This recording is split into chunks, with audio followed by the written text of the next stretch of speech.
trawling a big trevally, big OST that I picked up. I was trawling a smaller one and I just decided, let me see if I can get some more live bait, and just jigging with a sabiki and caught a queen and a trevally on the same line. Trevally's probably about 30 centimeters, which is big for a live bait. The last time I used every time I rig a big live bait on, I either catch a massive king or a shark. So I hope I don't catch a shark, but Gordon actually caught this one and we were going to use it for live bait, but it died. It's a little bit bigger than this one. So now you can see with the live bait, the OST orange spotted trevally. I don't know if you can see the spots, but this is big enough so I can actually demonstrate the spots in the live bait. And the way that it works is you've got one normal hook or a circle hook, and we rig it up through the nostrils. You got another hook coming in at around here, and then one in the back. Now I've added another hook here just in case, because I was losing a lot of fish where I was just reeling in the head, and that was the issue. So I added another one. Now what's funny about what happened on the last trip where I lost the one king, the big one, is my trace is, I looked, it's about 2 feet, the wire. And what this fish did is, I guess when it jumped up, is it actually bit through my line. So anyway, so that's how it works, is one through the nostril, one around here, then I put here, right by the dorsal, and one right between the dorsal and the back fin, so right there. And so the front one will, I mean, most people are familiar with how live baits work. And then I'll add a weight, a little attractant as well. It looks like a squid or something that you just put on the front of the line, and then you'll have a weight or a sinker. I used to use the clips, but I'm using another technique now just to put the weight down. But so that's how it works. Then I'll put them in the back and I'll start trawling it very slowly behind me. Now the wind is hectic today. The swell isn't big, but the chop is quite big.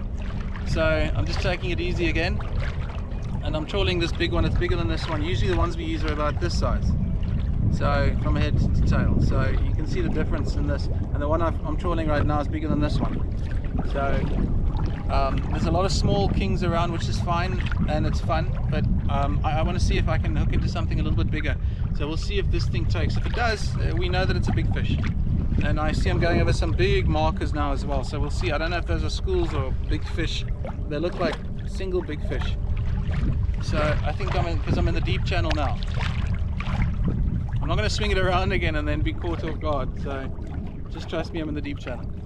Deep for the UAE, it's not actually that deep. About 5.5 meters here. It drops to about 7, just over 7. Anyway, I'm going to put this guy down. I may use him as bait, or just give him to Gordon. Gordon's the one that caught this one. So yeah, let's see. But anyway, that's the one for live bait. Actually what Gordon did is he caught a squid last time and rigged it up for live bait, and within like 2 minutes or something took it. But it also, I think we need to learn how to rig up squid properly. So if you want to drop a comment in the comment section, give us an example of how you would rig a squid, please feel free to do so. It's all trial and error at the end of the day. But the other thing as well is he keeps rigging into squid and cuttlefish and so on. So he caught a decent cuttlefish when we were out a while ago. But yeah, I mean, squid is just, and he rigged it up as a dead bait obviously as well. So when he rigged it up 2 minutes or something took it, bit off half of the squid and lost the fish. Anyway, so if you have any questions about the live bait, let me know. And if you have any tips you want to drop, please do. It's a bit different here, but we do our best. OST seems to be the go-to bait, live bait, and I can understand why. The queen fish were biting so heavily this morning that my legs are all scratched up, because bringing them on board, their fins are terrible. So yeah, I'm bloody and just messed up a little bit. But anyway, so that's the live bait part of it. I'm not a big fan of the small queens, and on all honesty, every time I hook one, it's just not fun for me. It's just not fun. But I mean, we can't choose what we catch, and sometimes you got to make do with what you get. And kings aren't that fussy. They can be quite fussy when they have a wide selection. At the moment, I reckon they are hunting queens as well as OSTs because there's so many around. but again, we're just guessing. I'm seeing a lot of big markers on the fish finder now, so I think I'm in the right area. So hopefully I'll rig into something in the next few minutes or so. Maybe I'll keep this running just in case, because I can see the OST is reacting to something, and there's a lot of big markers right now. There's probably about 20 to 30 big markers on top of each other, and it's not a school because they're separate markers, and there's a drop off as well, so maybe it's a good idea just to keep rolling. Maybe I'll have a coffee. That was good luck last time. Tea, and I've got coffee in the one, but I only use the one cup. Again, thanks for all the support. Really appreciate it. It helps a lot, and I love doing this. This is like my bit of heaven that I do. Salt water. I think I have salt in the vein somewhere. I'm going to put this down and have a cup of coffee. Come on. There's another big marker. I'm going to circle this area. Actually, I lost an OST last time here when I was out here.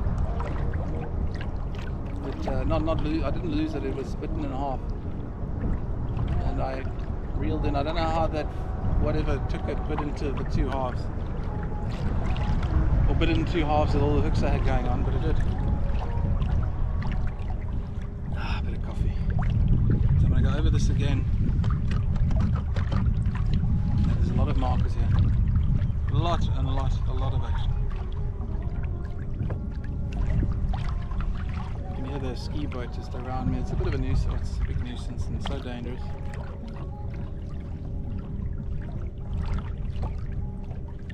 The nice thing about trawling a big live bait is that you can go a little bit faster, and it won't start spinning or up to the surface or anything. And that's also the other nice thing I learned about the queens. When you're trawling queens, they tend to be more active than the trevally. And queens just don't stop fighting, they have no chill. Excuse the music. It's a ski boat towing someone, and I guess they like the music when they're skiing. The waves now.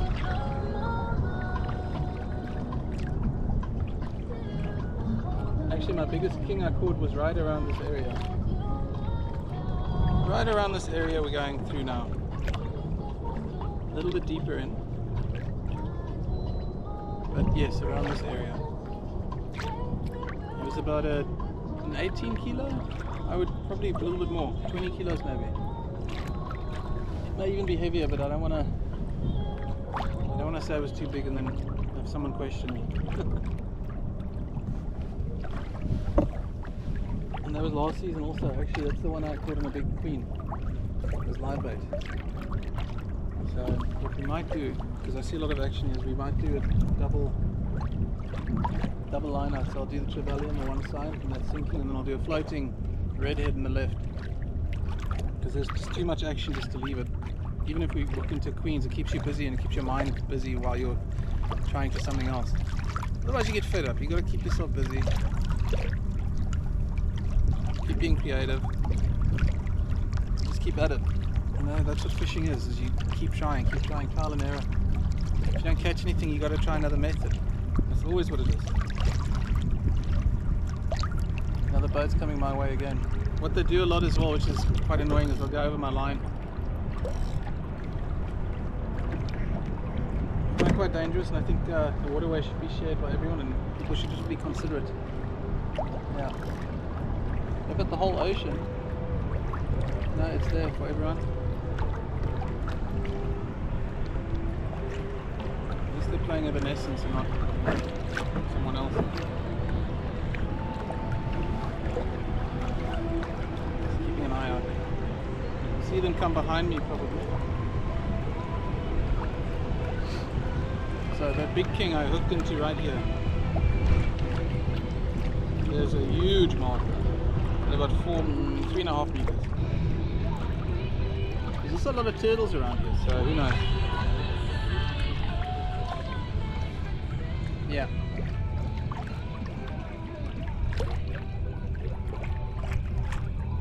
Anyway, let's see. Maybe we rig into something good. That would be awesome. If not, this will just be a how-to live bait video and what I use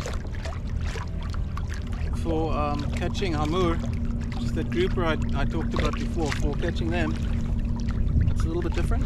I mean, they go for trevally, obviously they go for trevally, and I've caught, actually I hooked into, I caught 2 on trevally while I was trawling for queens. But we tend to use these, I call them spotties, I think they're called Sultan Ibrahim. We tend to use them, and on smaller hooks to catch hamur. Sorry guys. One of the things I can't do without is sunglasses. I cannot go without them. I don't think any fisherman can. But yeah, the sun's getting a bit wicked now. Just put my cap on.